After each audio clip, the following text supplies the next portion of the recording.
Welcome back to The Long Game. I'm Jay Roberts. Today, I'm joined by Michelle Cordeiro Grant, founder and CEO of Gorgie, a wellness-forward energy drink brand that's become the fastest growing, better-for-you energy brand in the U.S. John Bon Jovi and Alex Earl are investors in the brand, which is sold in 15,000 stores nationwide and saw a 600% retail growth year over year. Michelle is a consumer brand expert, having sold her previous company for over $100 million after just 4 years. In this episode, we talk about building category-disrupting brands twice, why community is the only thing that matters, and what it looks like to play the long game when you're growing 600% a year. Michelle, thank you for coming on the show. Oh, such an honor to be here. And I could listen to an intro like that over and over and over. Well, these are your accolades and your stats, and you have an incredible story, Michelle. Thank you. What was it like in growing up? Where did you grow up, and how did you get this entrepreneurial bug? Yeah, I grew up in rural Pennsylvania, a beautiful little town called New Smithville. I'm sure no one has heard of it, but it's stunning in the middle of the cornfields, and my parents immigrated here from India. And in that town, there was one Indian family, and it was mine. And so I really grew up, just trying to acclimate to the community around me. So you were kind of like outsiders, immigrants, For one Indian. sure. Okay. For sure. Everyone's last name was Jones or Grant. Wow. And for me, it was about the food we were eating, the clothes we were wearing, the sports we were playing, everything. I just wanted to be that all-American family. And so brand was really something I gravitated towards at a young age. It was really about what are they wearing, run to TJ Maxx and get it immediately. Oh yeah, Marshalls, TJ Maxx, For sure. same here. Yeah. Head to toe, just wanted to feel like the others. And my parents were so wonderful. They came here with nothing and started this, amazing, middle-class family lifestyle for us. I grew up thinking we were wealthy. I really felt that my parents created a life of wealth for us. And that wasn't the case, looking back, but it felt that way because they had the same job for their whole life, both of them. My father had a PhD, my mom a master's, and you're just like, wow, they did it. But for me, I just yearned for the energy of a city. And so I was constantly trading my lunch money to take bus rides to New York City. Wow. At what age? How old were you? I mean, junior, 7th, 8th grade. Hopefully my daughter doesn't listen to this. Yeah. By high school, I was very much walking up and down Fifth Avenue, already had my first jobs, just wanted to make money. But I never leaned into the word entrepreneur. Yeah.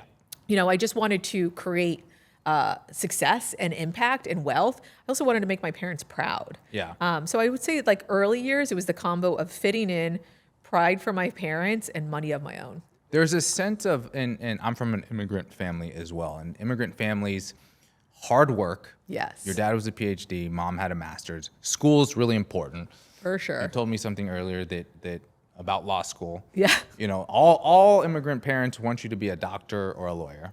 Or investment banker. That made the chart, right? We didn't have that where I came from and growing up, but if you had that, I went into investment banking.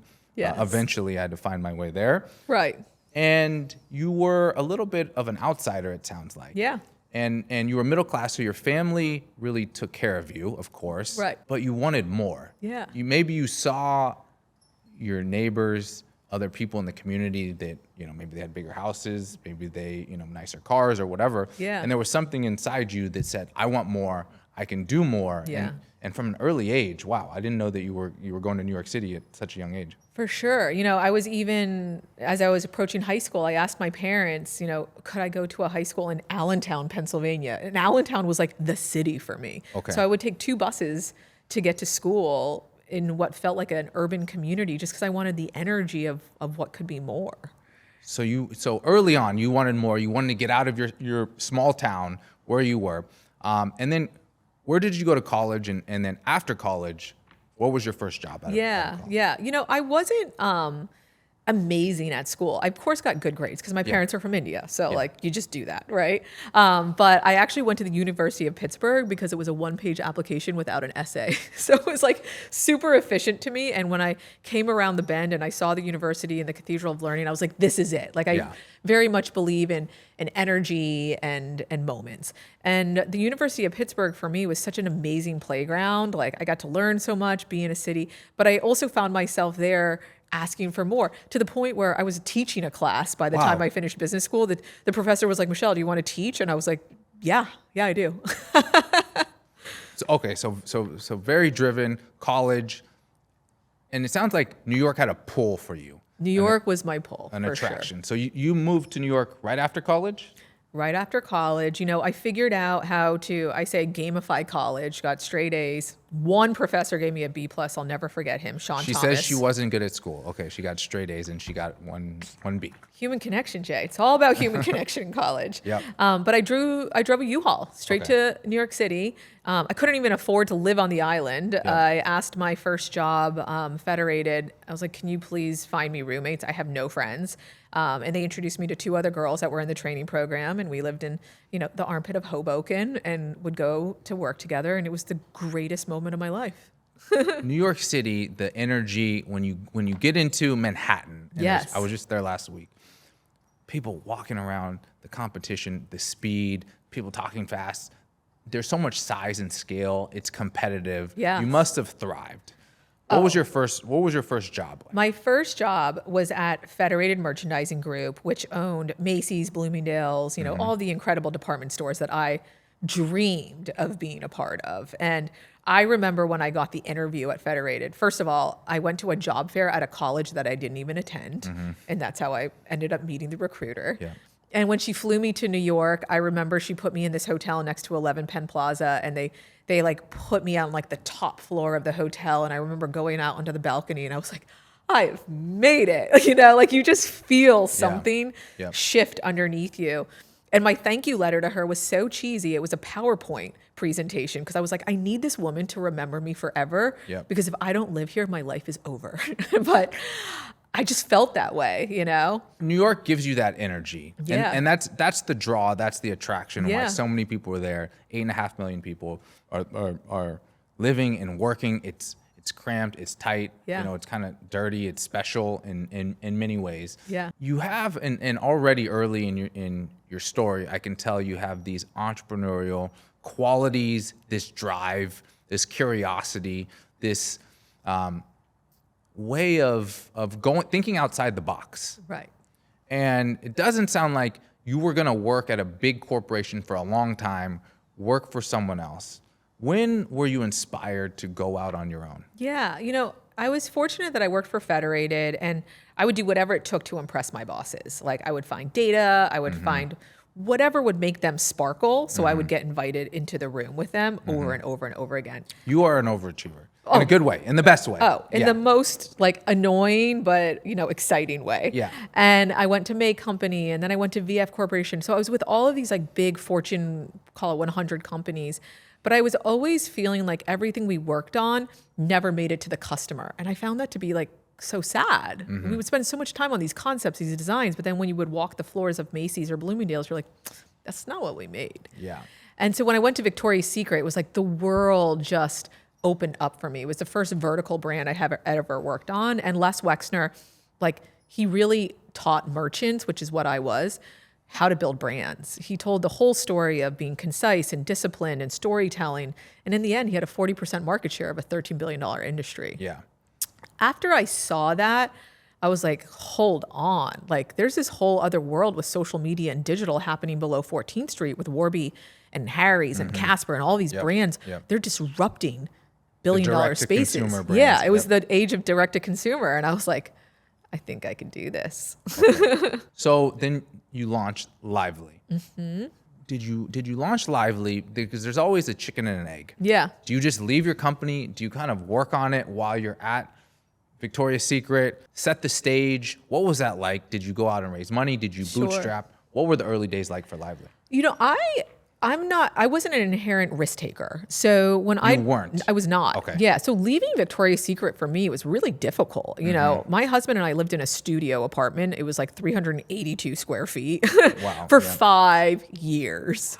5 years. When my husband and I met, we fell in love and Bear Stearns collapsed, which Yeah. is where he worked. Yeah, You know, so okay. we went from like bull market to like financial crisis in New York, like Yep. just whatever it took to stay on the island.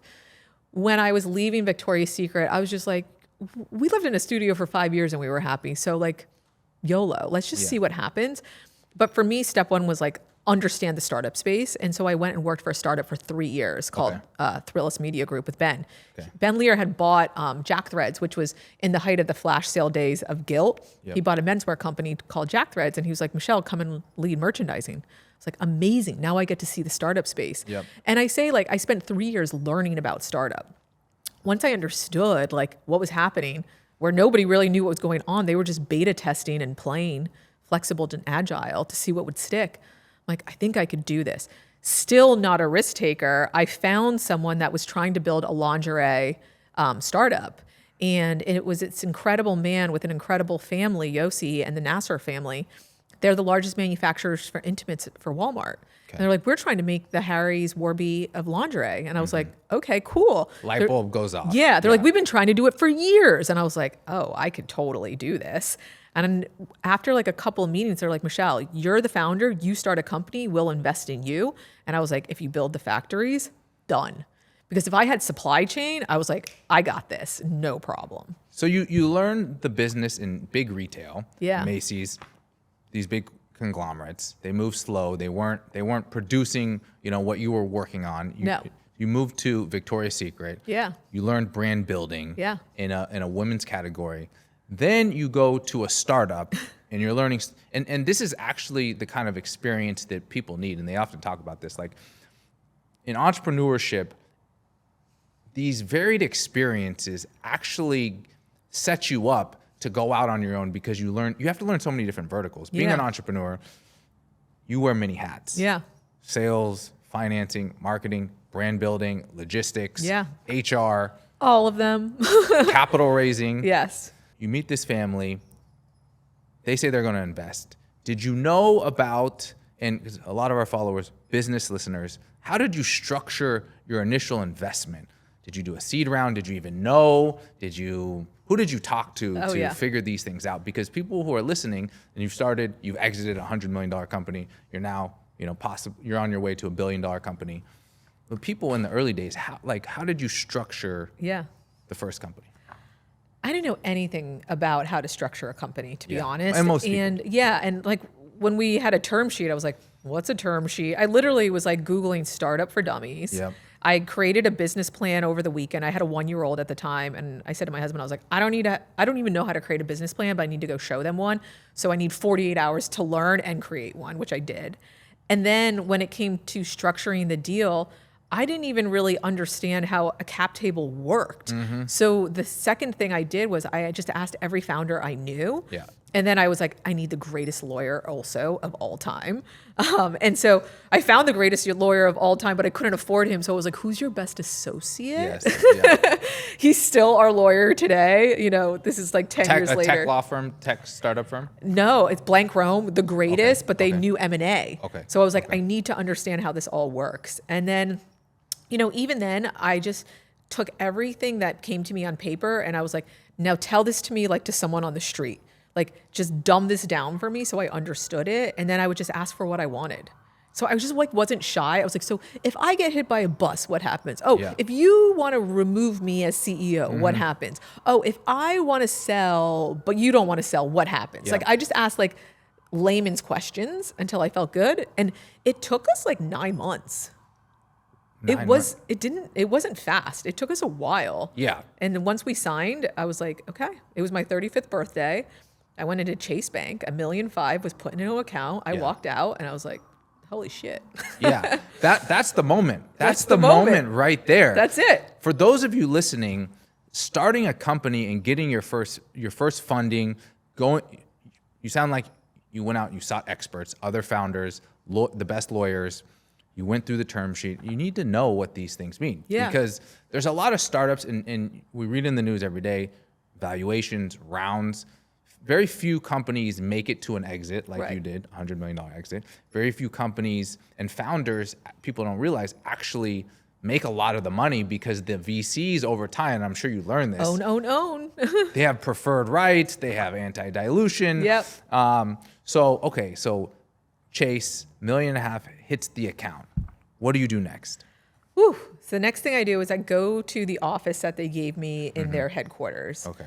And it's like a beautiful office with windows in the back facing a hotel, glass in the front, and then 2 walls. And I'm literally sitting there like with a notebook and a blank piece of paper in front of me and a pen and like just start crying. Like I literally turned my chair around to face the hotel wall and I was like, I don't know what the hell I do. I don't even know how to start a company. Like all the fear starts like rushing it into sets my in. body. Yeah. So I was like, pull it together.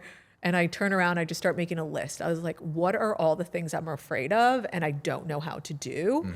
And it was like digital marketing. I don't know how to do digital marketing. I don't know anything about Google. I don't know anything about warehousing and fulfillment. I had like 7 things that I was like terrified of.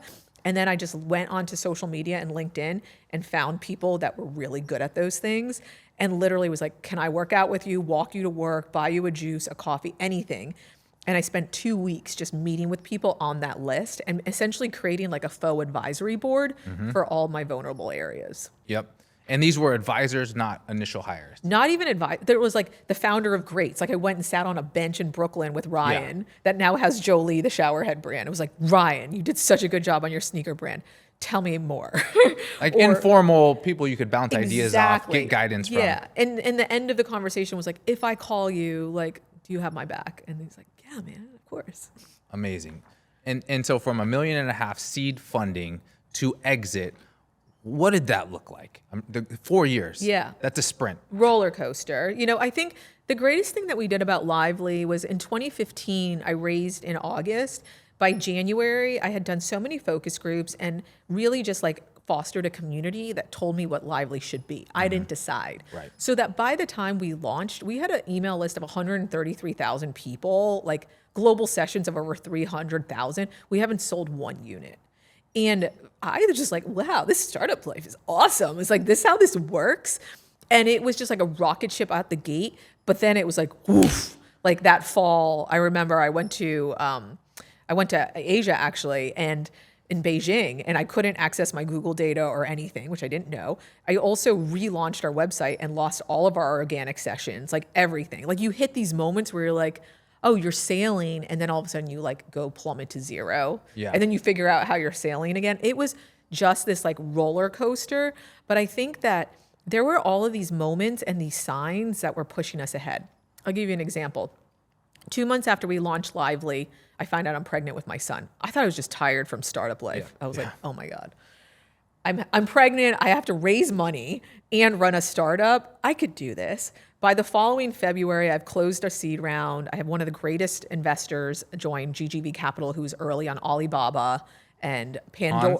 Hans Tong, love him. And I have my son. And the company is out of control. We have thousands of customer inquiries because everything's late and it's 2 a.m. And this little guy's next to me and a laptop next to me. And I get an email from Shopify that says, do you want to be mentored by Tony Robbins and Tim Ferriss and Joe Jebby and all these people? I was like, oh my God, yes, please God, yes. And they were like, do a video, do all this stuff. And I literally just type in wherelively.com and press send. Yeah.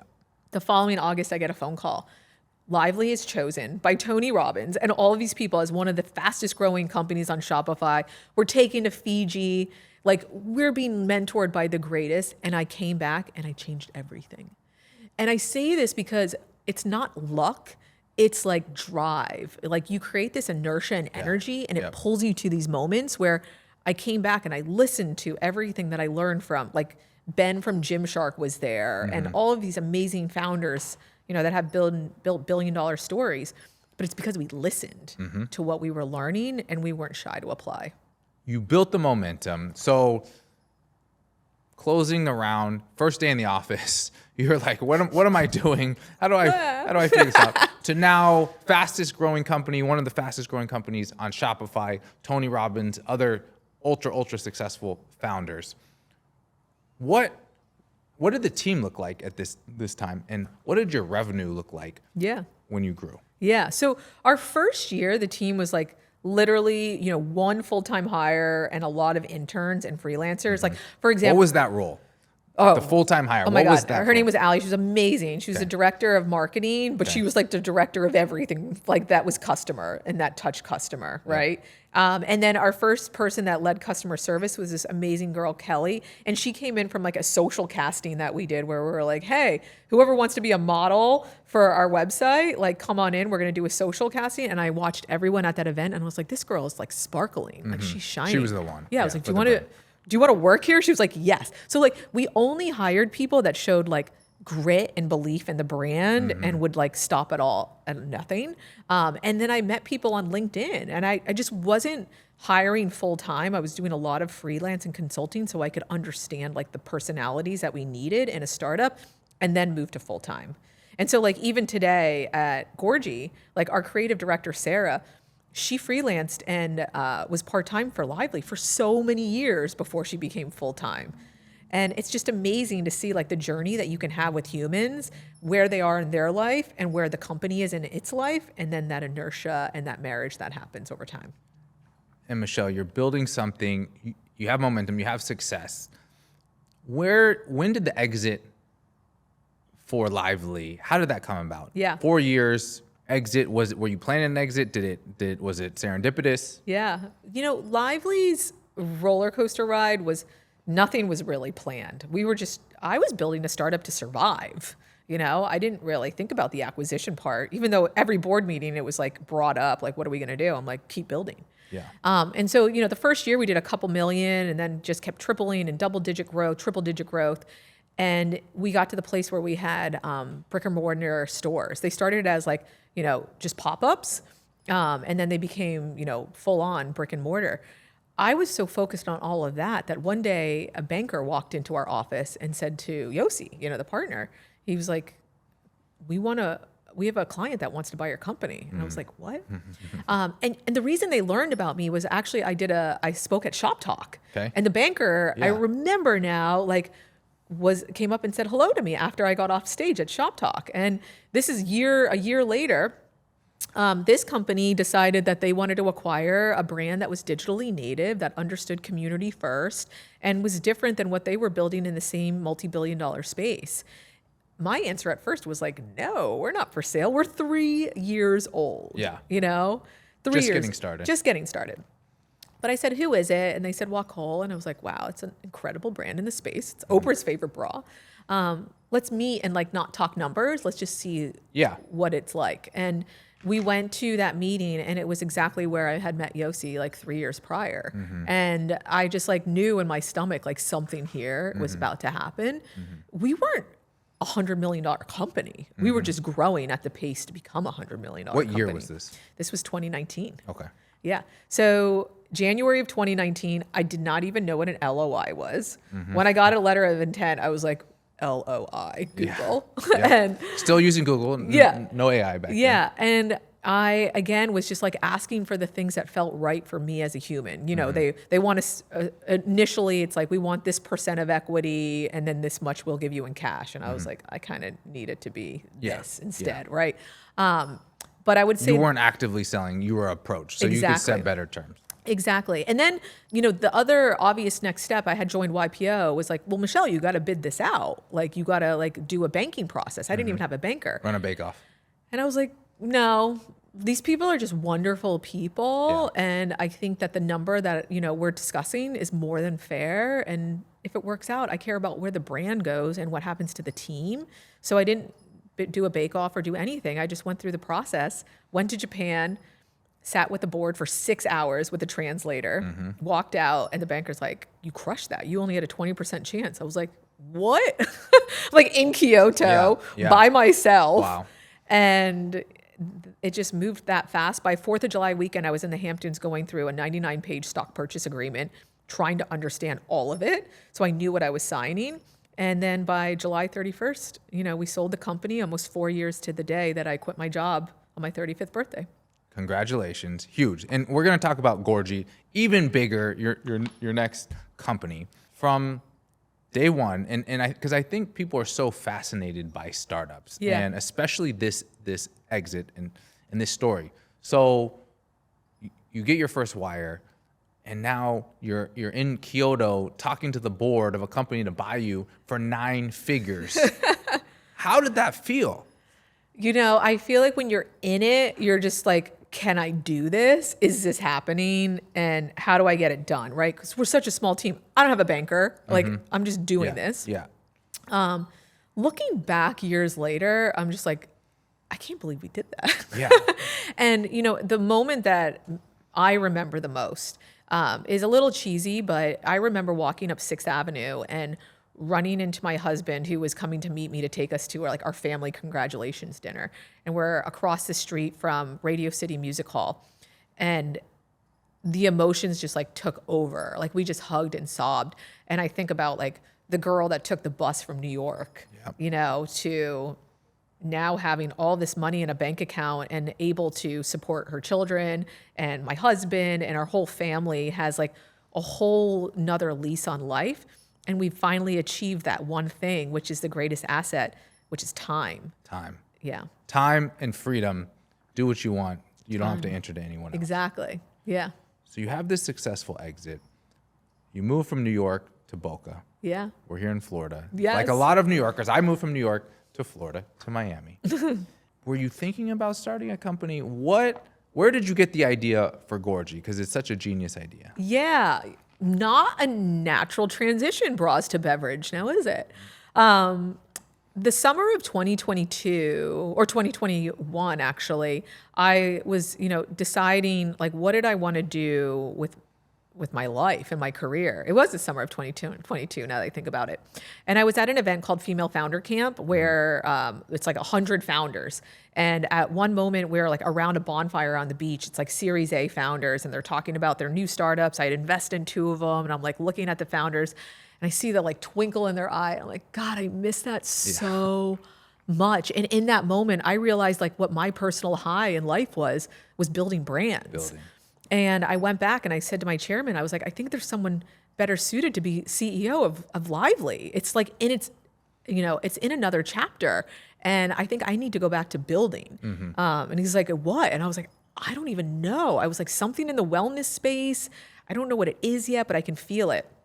And so, by the time I got to Florida, I didn't know what I wanted to build, so I built multiple things. Okay. I started building Web3 with MCG, a podcast. It was like the height of NFTs, right? I built a sock brand. I flew to North Carolina and just decided like that was a dusty industry that needed some love.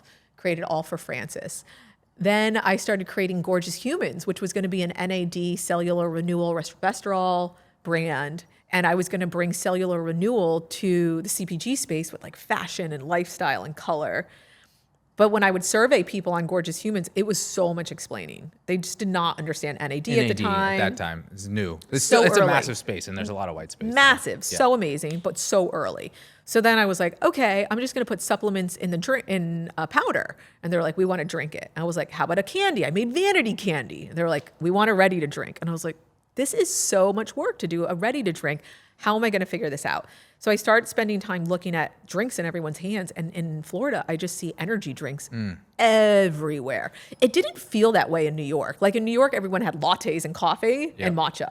But in Florida, because it's so warm and beautiful, everyone had energy drinks, landscaping, teachers, fitness, like doctors. I remember like the dentist, everyone. And I'm like, wow, how big is this space? So of course I search and I'm like 25 billion plus, growing at a double-digit rate. And I'm like, where's the one for me? So I go to the store, can't find anything on the shelf. The shelf looks like it's from 1990. It's crazy. Then Monster, I read, Red Bull, Celsius. The market cap I read about Monster was like 60 billion plus. I was like, this is crazy. Like one of the world's greatest stocks of all time is in the energy space. Then I read about Celsius and Alani, and I was like, oh, these are trending on TikTok. I'm going to go buy them. I go to Whole Foods. Can't sell them to me. I find out why. There's no energy drinks in Whole Foods because there's none that are healthy enough. And that was like, this is it. Light bulb. What if we brought energy and wellness together? Could that be something? And so I went to TikTok this time instead of Instagram, posted 100,000 likes. Gorgie was born. Gorgie was born. Gorgie was born. Okay, so R&D, how long was it? The naming the company, coming up with a good name, especially in a crowded space today where domains are taken, all of this. How did you build the initial ingredients for Gorgie? I focus group everything. And focus group is like not a dusty, dated way to do it. Like you just are like, I would put names in at the time it was still a PowerPoint slide in my phone. And I would send people a slideshow of like 40 names and have them pick. And the top 3, I would narrow down and then have them pick again. Gorgeous Humans and Gorgie kept winning. Yeah. And then finally I was like, great, Gorgie won. And that was that.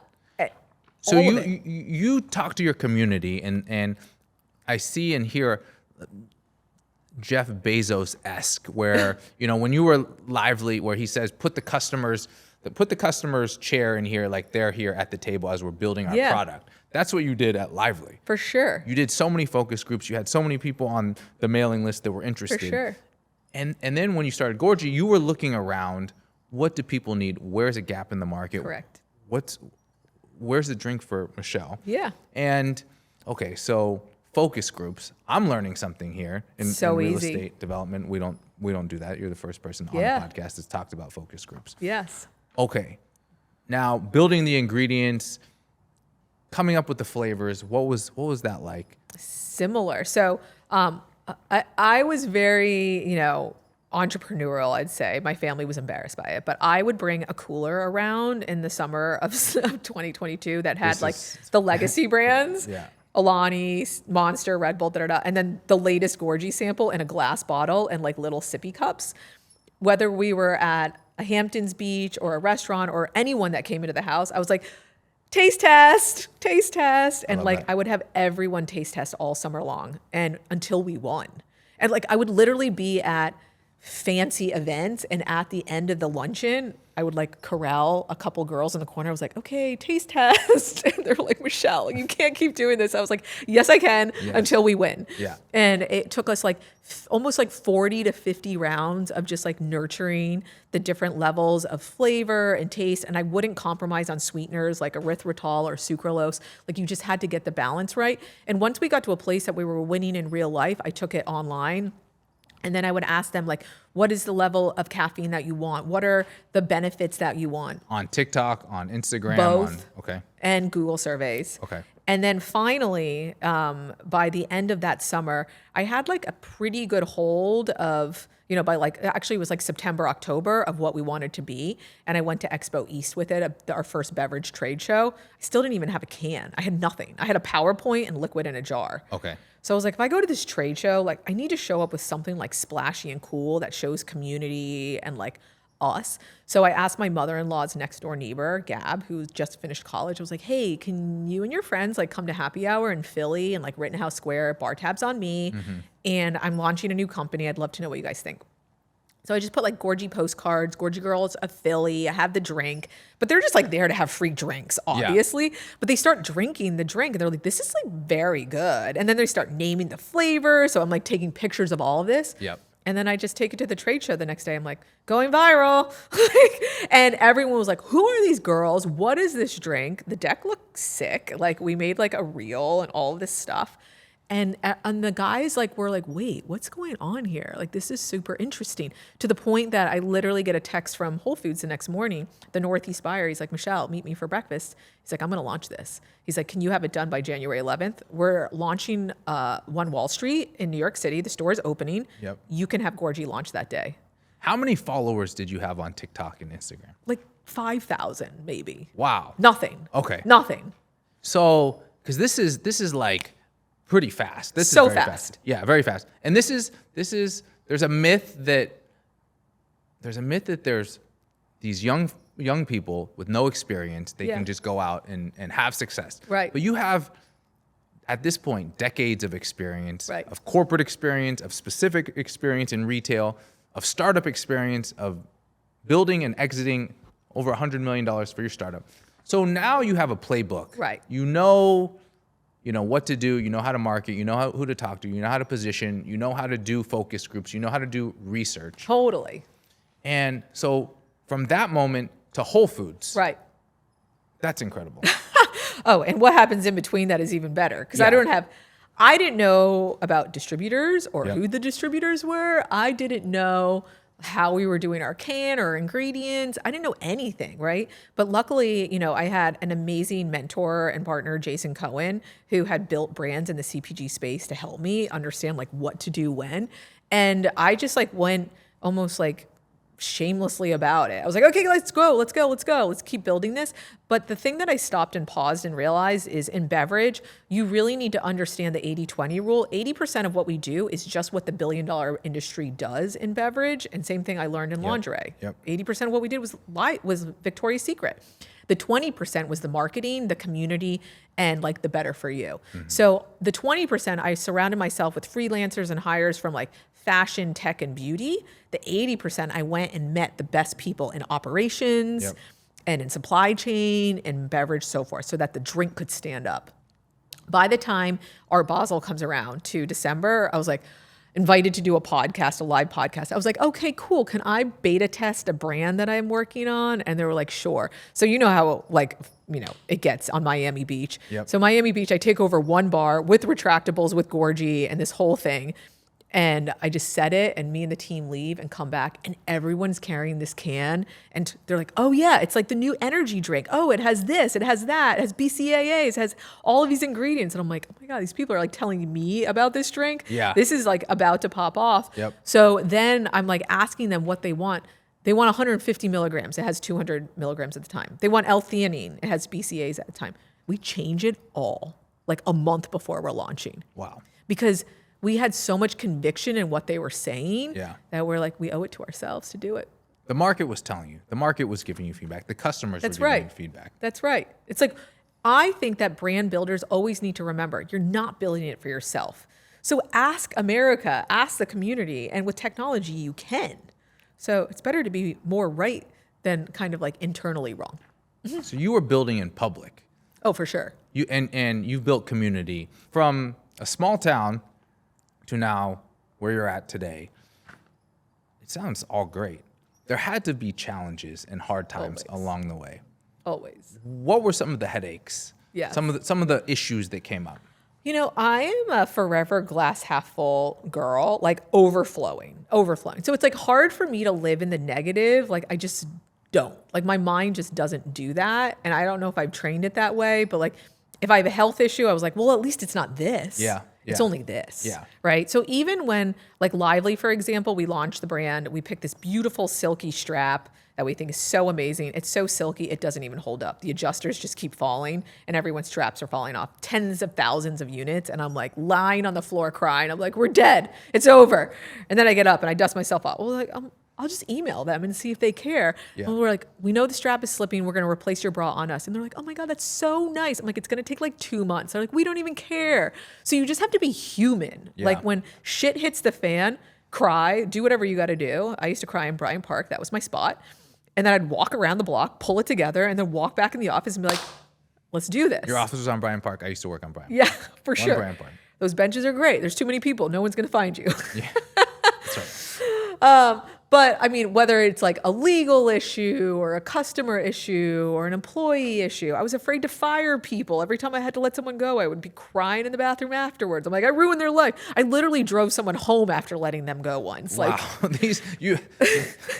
That's really it's really bad. Yeah. So like the human side of me takes over, and I'm a nurturer and I'm a Leo, and I think those are the things that I find a hard time with. But the business side, I'm always like, you're a killer. Yeah. And KPIs will get you through. If you understand your data and you understand the heartbeat of your business, you're just watching it. When it soars, understand why and lean in. And when it slows down, figure it out too. And then like fix it. It's not hard. Michelle, you're in 15,000 stores now. Yeah. How are the KPIs? What were the key KPIs that you focused? How did you come up with your KPIs? Yes.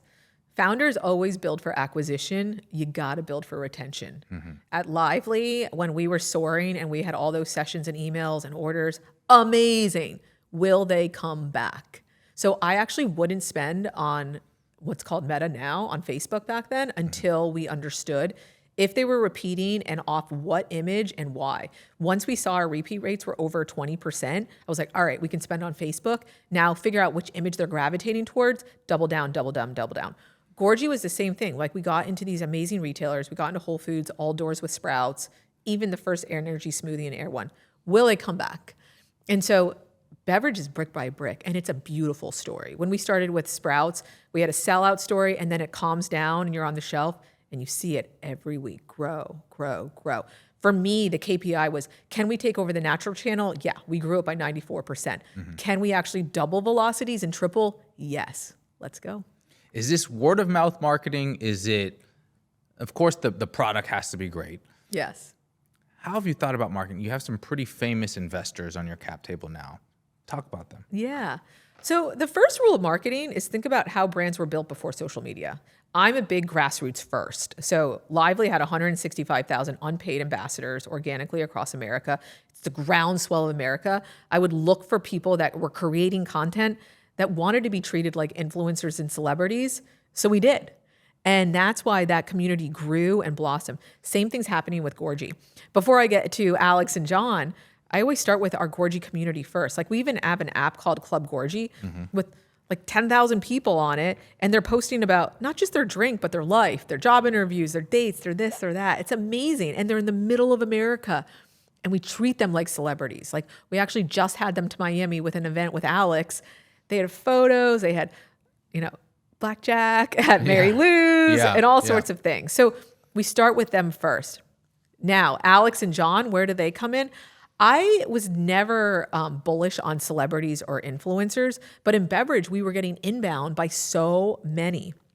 Alex, for me, was very different because she was the first person to post us back to when we launched at Whole Foods. She was in University of Miami still, and we had there was a Sigma Chi party, and there was a wedding dress. Yeah. She was a bride, and she started posting there and discovered the drink, but she was with another brand at the time, so we couldn't partner with her. She was with a drink brand. Yeah. Okay.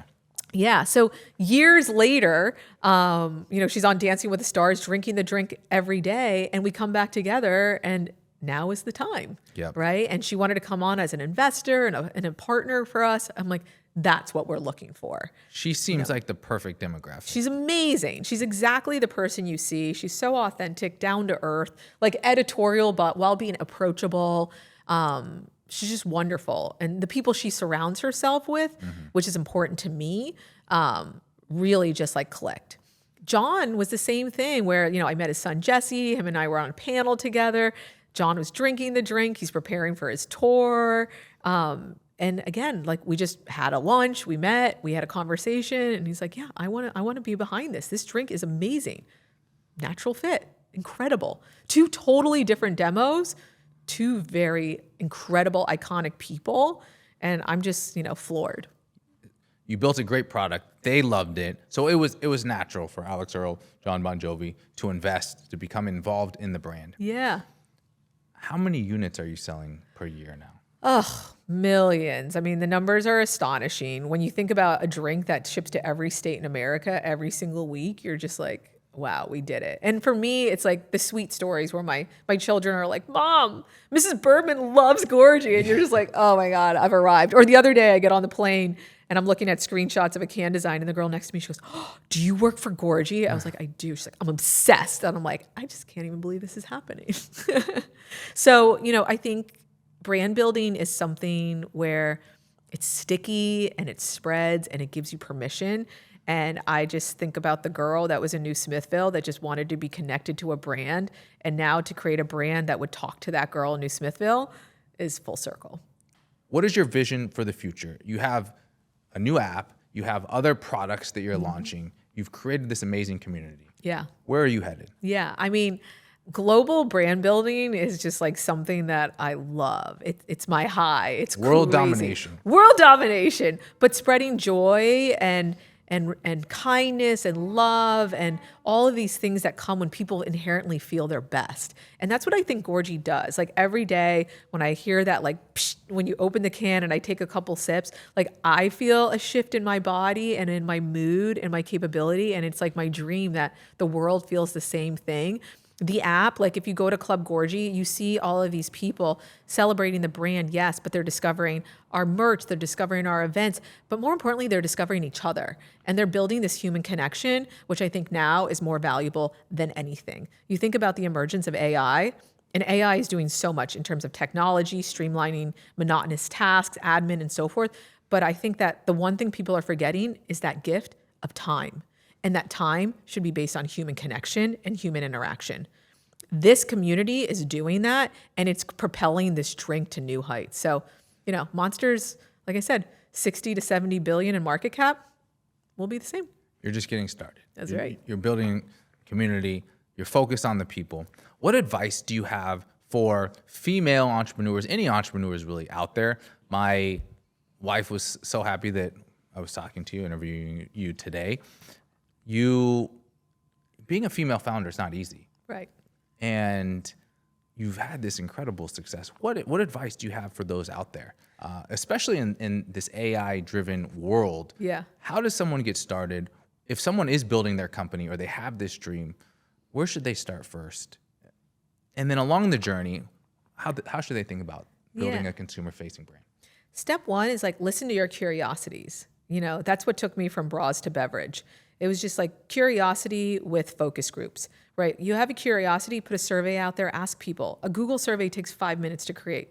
Multiple choice, everybody. So it's not free form, and you get data either supporting your idea or not. And just tinker until you find like the conviction that you just can't stop thinking about it and you can't stop telling people about it. So that's number one, is lean into your curiosity. Number two, tell everyone. This world where people keep their ideas a secret, I think is ridiculous. People are always going to copy you, but they can never take the soul of who you are and the uniqueness of what you're going to create. There's so many brands and cans that look like Gorgie now. It's the greatest compliment we can ask for. Number three is progress over perfection. Women especially, we want things to look incredible and perfect. Be messy, be chaotic. Just put it out there because it's going to allow you to take steps forward and build momentum. And I would say lastly is it's just all about mental confidence and mental clarity. Like if you can nurture your mind, and which takes taking care of your human body with wellness and sleep and so forth, you're going to unlock so much more than you ever imagined. Health and wellness and mental clarity, peace, sleep, all of these are super important, especially in today's day and age. Totally. You also have a family. They've been supportive along the way. You have kids. Switching gears a little bit to personal life. I love it. Where are you guys traveling this summer? Yeah. So my husband and I met in a share house. Think like 40 20-year-olds GM'd into a share house in the Hamptons. Wow. And so he actually proposed to me there, and we had our son there, and we go there every single summer. So you'll be in the Hamptons this summer. That's right. Favorite places to eat in Florida and New York? Oh my God. Favorite places to eat in Florida is at home because I'm not traveling. Yep. So I love cook? home cooked food. Okay. No, I'm a terrible cook. Shockingly, my husband's really great. Wow.